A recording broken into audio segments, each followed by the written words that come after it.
Syedaralun, seorang ayah di Aceh Tamiang, Anwar Sadat berusia 45 tahun, meninggal dunia usai ditusuk menggunakan senjata tajam oleh anak tirinya berinisial RS berusia 22 tahun pada Senin 4 Juli 2022. Pembunuhan itu terjadi di Kampung Perdamaian Kota Kuala Simpang.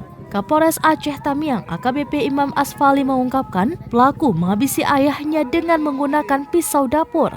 Berdasarkan pemeriksaan awal, pembunuhan ini bermula ketika korban meminta RS mencari kerja dan tidak selalu menghabiskan waktu dengan tidur-tiduran.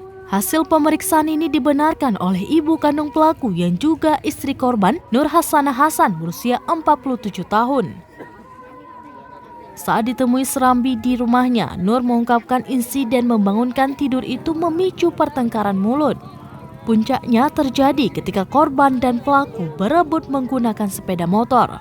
Pelaku yang tidak bisa menahan emosi seketika mengambil pisau dapur yang terselip di dinding rumah, lalu menghujamkan senjata tajam itu 3 kali yang mengenai bawah ketiak kiri, lengan bagian kanan dan kiri. Dari Kuala Simpang, Rahmat Wiguna, Serambion TV.